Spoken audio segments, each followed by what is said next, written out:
Hey guys, welcome back for another episode of Headbanging Reviews. So today I'm going to be reviewing the bands that played at Soundwave yesterday, the ones I saw. I originally recorded this video last night and I had intended to upload it.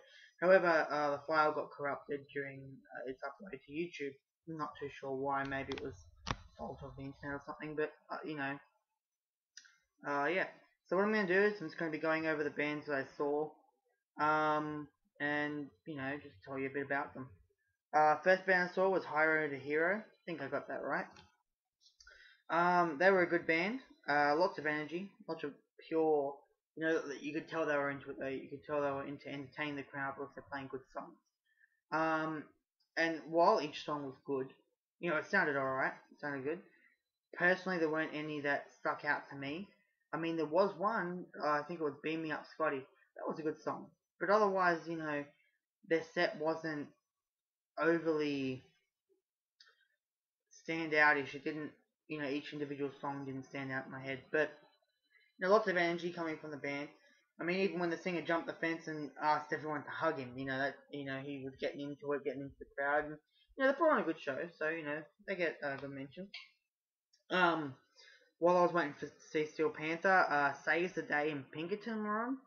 Okay, to be honest with you, from what I heard of them, they were boring as all hell. They just sounded annoying. The lead singer's voice annoyed the hell out of me. And just all they sung about was getting with girls or lesbians.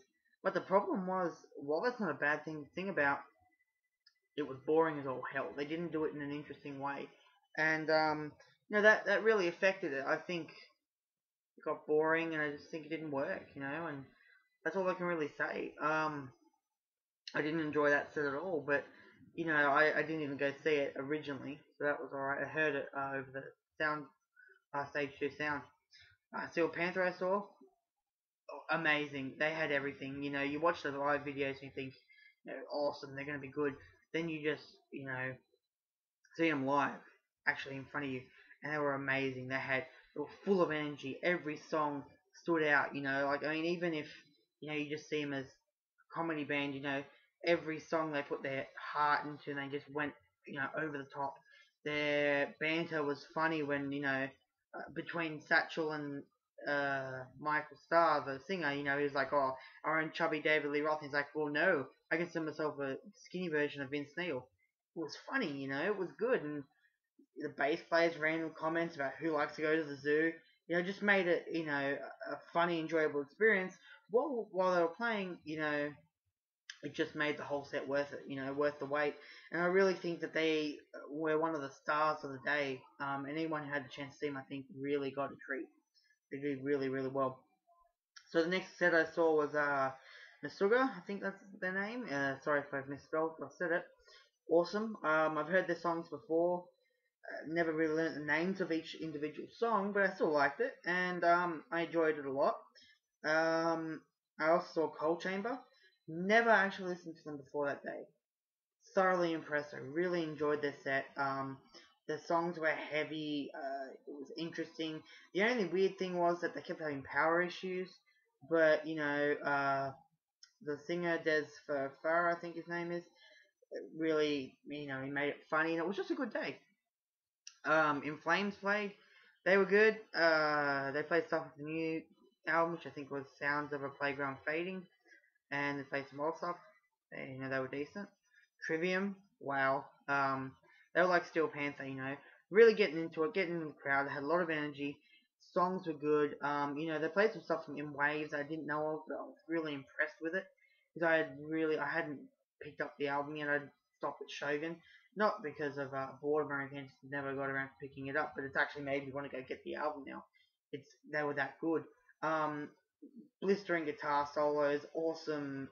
They were just awesome band live. Really, they were worth every penny. I mean, they played what was it? Let's look at this. I think it was a 40-minute set. They should have played longer. They could have. That was so good. And so, up to the final stretch. I got there halfway, or maybe 10 minutes into Limp Bizkit's set. With Limp Bizkit, I'm not a big fan. I don't particularly like their music. It's not that it's bad. It just doesn't appeal to me. There's a couple songs that aren't bad, like Rollin' and Break stuff, but really, they're not overly, they don't overly stand out for me. But going there, I mean, they give me a bit more respect for them. There's a couple songs they played that I thought were good. Maybe want to go back and maybe revisit some of their old songs. But they also, they also covered George Michael's Face. I thought that was pretty cool. That came out pretty well, despite the fact that it was being a pop song originally, but doesn't matter. But what I thought was good as well was that they did dedicate the whole set to a girl who died at one of their concerts. So that made it all the more memorable, I think. Okay, the next band or group is Marilyn Manson. Now, I know what you're thinking. If you went to Soundwave, you know what would happen. Essentially, what happened was Marilyn Manson came out drunk or high, not sure which one, and he didn't do the set the best. Personally, I enjoyed it because some of my favorite songs came out good, like Beautiful People, Mob Scene, Dope Show, and Disposable Teens came out really well. But, I can see what a lot of people are saying. He did actually come out and he did not do very well. He could tell he was off his game. He was just out of it, I mean, the backing band were great. Twiggy, bass player, drummer, they were fine. They played really well. They were on top of the game. Just Marilyn Manson himself was kind of gone, and that was the sad part. His overall performance wasn't that great. I personally liked it because I've never seen him before. And, it was nice to see him live, and it was nice to see my favourite songs come out. But I can understand why totally, someone wouldn't like it, and that particular performance. And I do understand, because, I mean, some other songs I really enjoyed came out bad. Some stuff off High End of Low, it came out bad, and just, he wasn't top of his game. Fair enough. I understand totally, and I probably agree with you on most of it. He even got booed off the stage, but, that's a topic for debate. But overall, he wasn't the greatest. Had a couple gems, but no, he didn't come out too well. Final two bands, Slipknot. Wow. I'd never seen Slipknot with Paul Gray. I wish I had. Okay, because seeing Slipknot like this was amazing. Like, wow, the stage show was enormous. They were doing flips. The clown was going nuts on his percussion instruments. Corey Taylor's voice sounded awesome. The guitar was coming through good. Joey Jordison's distinctive drumming style was just bounding through everything. They did so well. They put on a show. They entertained you. They made you want to just watch them more and listen to the songs. They did so well. And, I'm just so happy to be able to have seen them live. It was such a good show. Last but not least, is System of a Down. Wow. What can I say about System? They were the perfect band on the night, in my honest opinion. Better than every other band. They did so well. They came out. They sung the songs. The hits. Lost in Hollywood. Chop Suey. Toxicity. Aerials. Just the hits. Continuously. They sounded exactly like they did on the album. There was no deviation. I mean, they might be a bit faster, okay, so that may be a bit of a deviation. But, in my opinion, faster isn't bad, so I don't consider it that much different. And they did so well. The singer, Serge, got all the notes right. The guitar player was going nuts. The bass player looked like he was having a fun time, pounding on his bass. And the drummer was hitting the drums hard. They did good. They really managed to incite the crowd. When the guitarist, last time we were in Sydney, there was a pit here, and here. We all moved because, it was System. They really got us into the whole moment. The songs came out great, as I already mentioned.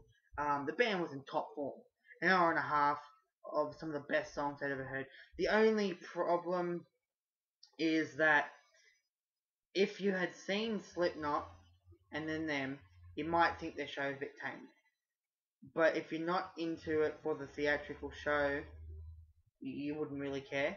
But in the end, that doesn't matter. That's not a defining factor. That's just what you see. I mean, when Slipknot were playing, if you saw in the crowd, people were jumping around, but, it was more people near the stage. When it was System, everyone was jumping. Everyone was going nuts. So, that was probably a point that could be argued and could be nullified. But overall, it was a good day. Best set was System of a Down. Honourable mentions probably go to Steel Panther and Lamb of God. and Cold Chamber. Really liked them. Probably not the worst of the day was probably Marilyn Manson. As I said, had a couple of gems, but overall his performance was actually really bad. But yeah, so it was a good day. You know, if you didn't go, if you went, you got to experience it. Probably enjoyed it. If you didn't, next year. Always next year. And just hope they book system again. So guys, thanks for watching this episode of Headbanging Reviews. I shall see you next week. Comment, rate, and subscribe. Alright, so see ya.